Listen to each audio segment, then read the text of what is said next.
Alright, welcome back to the fourth in my series of Dark Souls videos. Today we're just going to be kind of mopping up some things we have to do around the Undead Burg, like taking out the Black Knight so we can get the blue Tearstone ring, killing Havel so we can get his ring, and finally wear some decent armor. And I think we're going to go free Lautrec as well. Towards the end of this video and sort of get ready for the Bell Gargoyles boss fight. So just in regards to the last video, almost got killed here, very sloppy. But yeah, in regards to the last video where I talked a bit about how I was thinking of doing, just sort of talking about my experience with kind of sound cards and the whole sort of gaming audio debate, I think I'm actually going to do that in a separate video. Just so I can, you know, have some web pages up, so you have something sort of visual to go with what I'm saying. So it'll be a bit easier to follow than, you know, just me playing Dark Souls and trying to talk about audio. So it should be sort of easier to understand and take in if I do a separate video. So yeah, I've kind of put that in the works, and it probably should be out soon. I mean, it's something I kind of want to talk about, so hopefully it'll happen sooner rather than later. Yes. And just having fun with the Claymore here. Killing these guys more or less in one shot. Not that, you know, we couldn't do that with air stock, but this gives us a much better move set for dealing with multiple enemies. Especially multiple weak enemies. The guy just goes flying past. Slow down, buddy. Drop 5 and stay alive. Yeah, we almost got killed by, you know, this guy and crossbow guy. That was very close, actually. Like I said, I'm playing very sloppily here. Just because it's the Undead Burg. I've got a Claymore. Nothing can really stand against us. Unless we're really stupid. Love that stab attack. Just gonna rest at this bonfire so we don't have to go all the way back to the Firelink Shrine if we die. And hopefully soon, I think it might be in the next video, I'm gonna be saving Pyro Bro. I can never remember his name. Yep, it's not coming to me. Can't remember. But the guy who can sell you pyromancy and upgrade your pyromancy flame at the Firelink Shrine.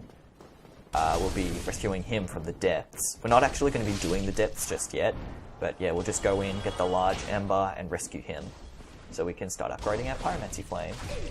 And again, I fail at parrying these guys. Fail again, almost die. Oh, he actually does kill us. See? That's what happens when you aren't very good at parrying, and you just persist in trying to parry even something as weak as this undead soldier, and he can wreck your day. Especially since we have no poise, he can just stun lock us, and we're not quite able to roll out in time. But it's alright, we were close to the bonfire. It's okay.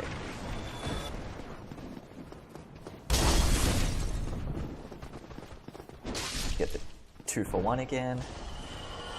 Collect the bloodstain. Fail at parrying him. And I think at this point I just say screw it. I'm not even going to bother. Yep. Same thing almost happens again. Ugh. Come on, Ben, you can't do it. Just give up. Yeah, we just break through his guard. Take him out. Not going to be trying that again anytime soon.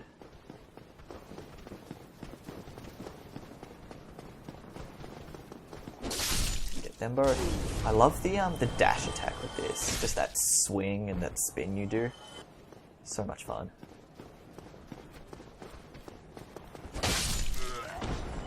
Oh, another thing that I might be doing in the near future is I reckon I might get the Daisy standalone, because I've kind of had my eye on the mod for a while, been sort of following the news, how, you know, they were going to do a standalone, and I think originally people were sort of saying it would have been April of this year, but you know, it wasn't nearly ready, so I kind of, you know, stopped sort of looking at the news for a while, but now the alpha has come out, and I do stress it is an alpha. There's still a lot of bugs with the game. It's nowhere near finished. But I've been watching some of Frankie's DayZ videos, and it looks like a ton of fun. So even with the bugs and stuff, I might just pick it up to, you know, have some fun with, get some variety in our videos. Here we are trying to sneak up on the Black Knight. He's actually kind of hard to sneak up on, I find. I don't know, I have difficulty landing the backstab on him, like getting at the right angle, and as well, if you get within like a foot or two of him, he will notice you, even if you're just sort of stepping along very quietly. But we're just going to cheese him. We're going to run up to the top here and just rain fireballs down. And fire bombs, actually. And then I forgot that behind us we had a bunch of hollows. I think... Did they kill me? I can't remember. They probably do. I don't know, maybe this was late at night when I was playing. I just wasn't with it. Yep, see, we weren't able to kill him in one shot, and we get mobbed and stun locked. Yep, we trade with him for a firebomb. And die. And we wasted all our firebombs on the Black Knight. We don't get those back. But at least we have fireballs. We can cheese him with those.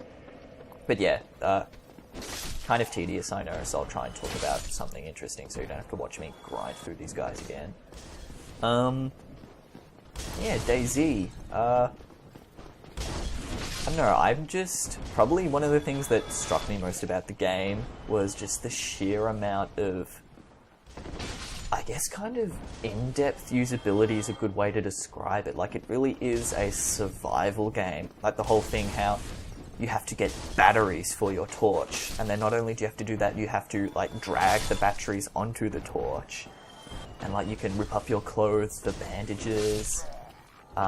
Guns actually come in, like, different parts, so, like they do in sort of real life. So, different parts can degrade at different rates. That sort of thing. Like the whole idea of getting a base and fortifying it. That's just nuts to me. So yeah, I reckon I will pick it up. I'll probably watch more of Frankie's videos just so I get a better idea of how the game works, so I won't suck at it too much. But yeah, I think I'll definitely give it a try. It's $30 right now on Steam, which is pretty good. Probably pick it up before Christmas. Yeah. Probably. Oh, and here I actually do get the backstab. Doesn't do much damage, but hey. Now that area to the left, I have no idea if it was originally meant to be something or what the hell it's there for. Because the first time I played this game, I was like, oh, I bet I come back to this Undead Burg later, and like that path is opened up and it leads somewhere. But it doesn't, it's just like this weird dead end. I know, there's a spot in the Darkroot Garden. There's like kind of a plateau, and Marcus points out that he reckons that FromSoft were going to use that for something, but they never had time, so they just sort of left it. I don't know if in the DLC, when you go to the, what do they call it, the Royal Forest or the Royal Garden, like before Ulyssil was completely destroyed, if it's used in there or what, I'm not sure. But yeah, that path in the Undead Burg, I don't know, was it going to be used for something? No idea. I guess that's kind of one of the things for this game as well. There's a lot of things that are kind of left a mystery, often deliberately. And we get a Titanite chunk. Bit of a shame we didn't get the Black Knight sword. That's, I'd say even if you're doing a strength build, that thing's way, way better than the Drake sword, because it scales really well with your strength, and you can upgrade it fairly easily with Twinkling Titanite, which you actually get from the Crystal Lizard in Havel's Tower. So you can get that to like +2 really easily and have like a super badass weapon. In terms of its moveset, I don't like it so much. Like the one-handed R2 is that really, really sort of slow wind-up stab, which I find isn't useful. But hey, you know, it does tons of damage. And its reach, actually, is a bit, I think it's a little less than the Claymore. Here I'm just, I'm using the Drake Sword so we get more backstab damage on Havel so we can kill him quicker.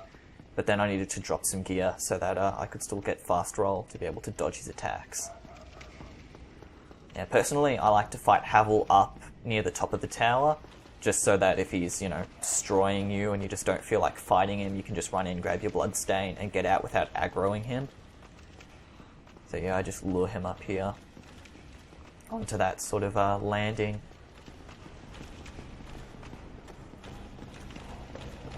The vacuum cleaner's actually going in the background. I hope the mic doesn't pick that up. Or at least if it does, hopefully Audacity can get like the noise profile and filter it out. Which I suppose is a plus side of post kind of video recording as opposed to live commentary. Yeah. I'm pretty reliably able to take out Havel with just backstabs. There was, when I was my first few playthroughs, I kind of struggled to be able to avoid his attacks reliably. Like, he has a bit of tracking on his attacks, especially the two-handed ones, so if you don't circle around fast enough, he'll pivot and be able to hit you. Yeah, when he does that attack, if you're not fast enough, he'll pivot. And he can usually one-shot you, especially since we don't have much HP and no armor. He could probably even break through our guard. But don't worry, this is, you know, I'm able to kill Havel, but we die to the undead hollow soldiers. Bit ironic, really. Yeah, here I'm just seeing how much... see, he almost broke through our guard there, but yeah, Fireball doesn't do much damage to him. I'd actually like to experiment with coming back and killing Havel when you have a really good weapon, seeing if you can beat him in a straight-up fight. That would be interesting. But yeah, now we can wear our armor and stuff and still have fast roll, as well as our claymore. Yay!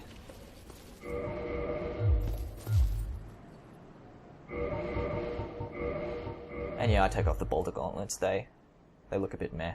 And I kind of like the beads on the, what is it, the tattered cloth manchette. I think that's what it is.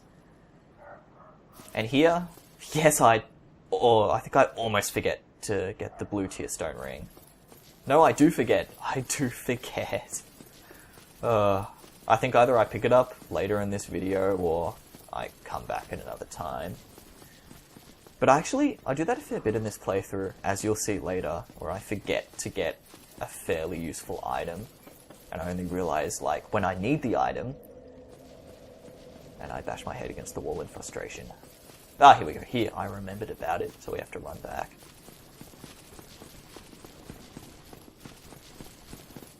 What else can I talk about?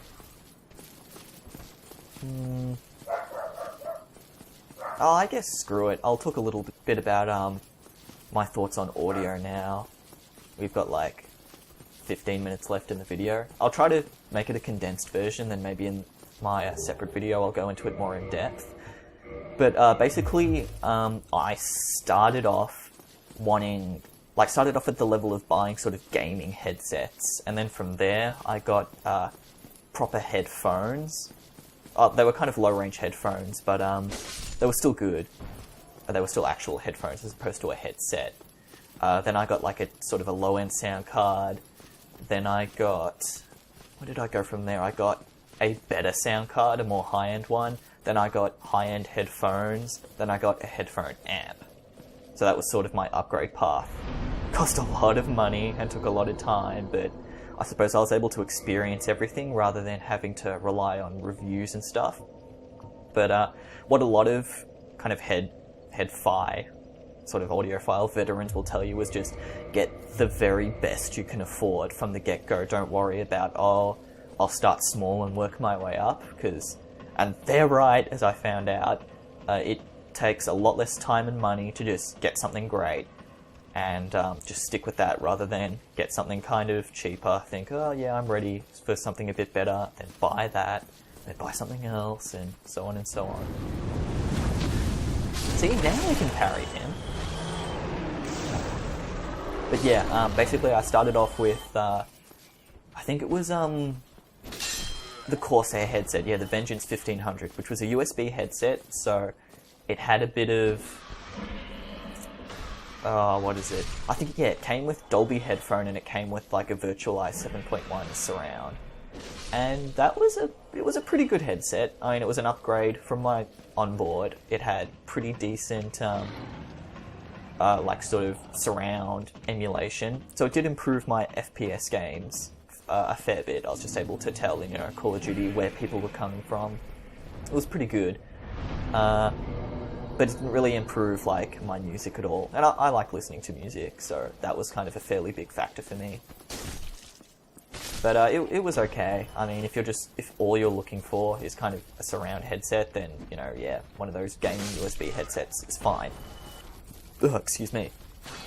But then from the Corsair headset, I got the Razer Tiamat 7.1 because I became obsessed with surround sound, and I was kind of reading that, these surround DSPs are crap. You should get like a full proper 7.1 surround headset with all the discrete drivers and hoo-ha.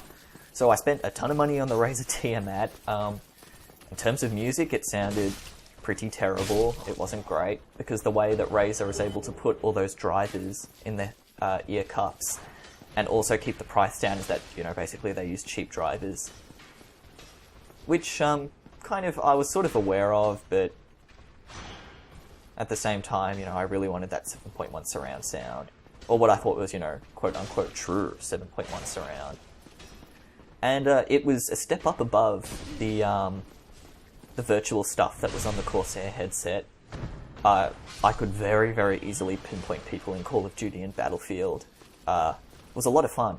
But then, it was not so much that they sounded really bad for music, but I just found them very uncomfortable because I have glasses and their ear cups were quite small on the Tiamat and the padding wasn't that great, so I found it was sort of pressing the sides of my glasses against the side of my head, and I was kind of getting headaches. So I thought, I need something different. So then I decided to go with proper headphones, and basically the most recommended headphone out there for gaming, and I also recommend this, is the Audio-Technica AD700.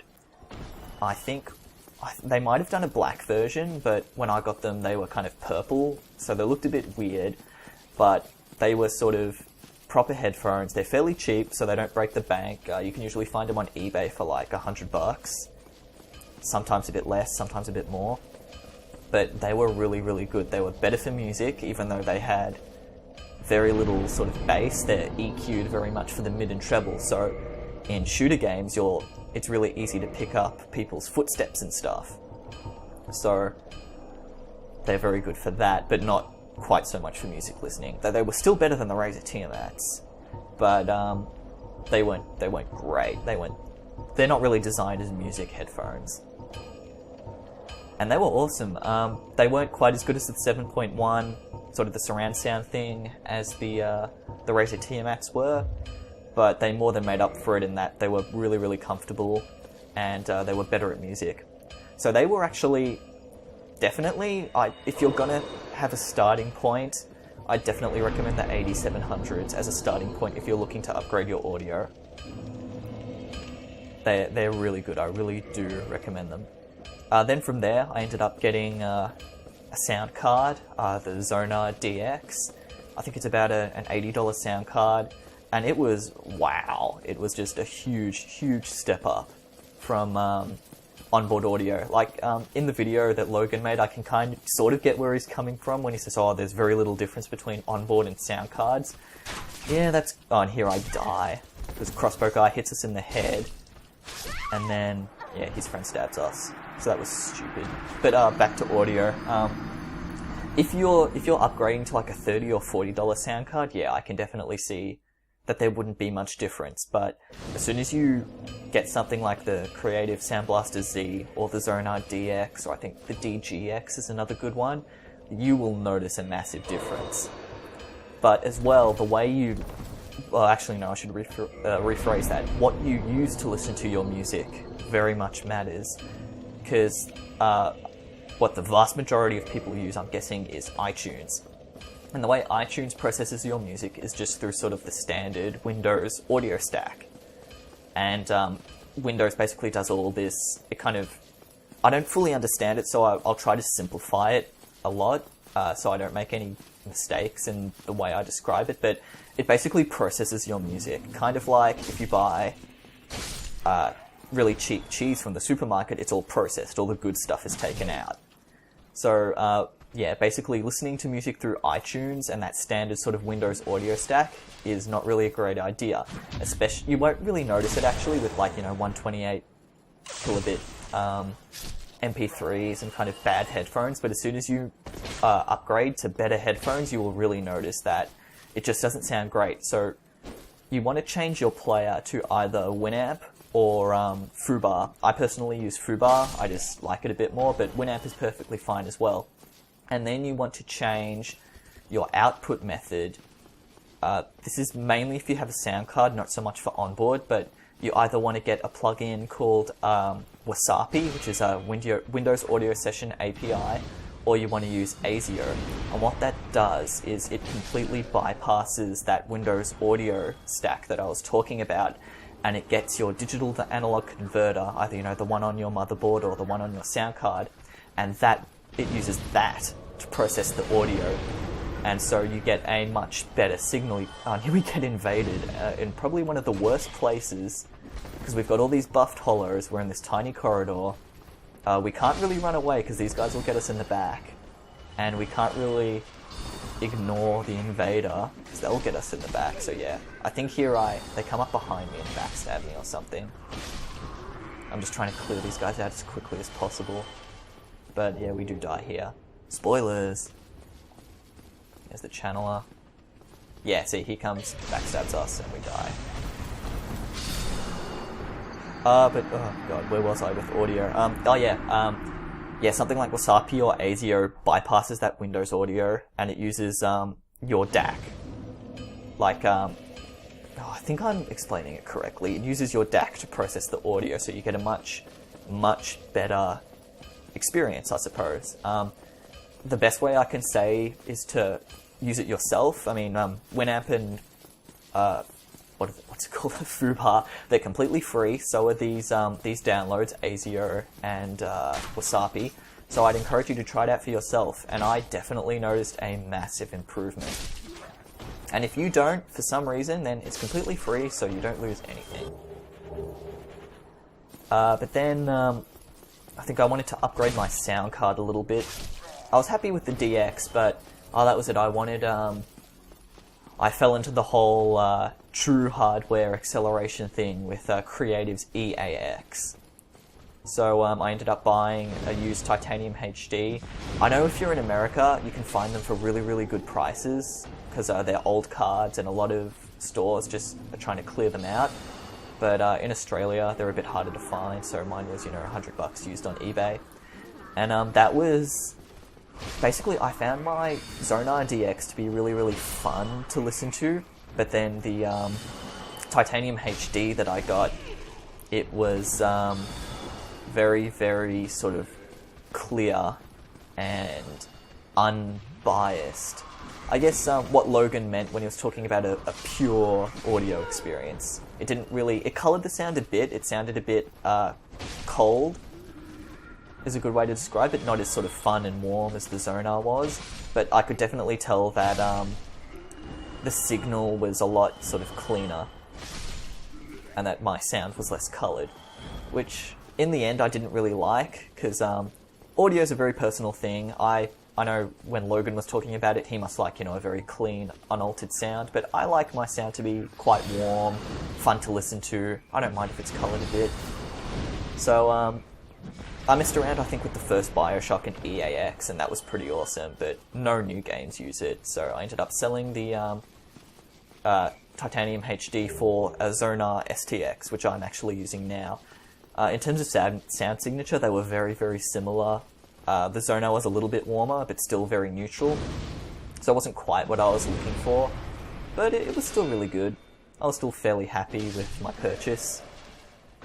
And by this point I had stopped gaming with like the Dolby headphone and CMSS 3D that Creative and the Asus cards use.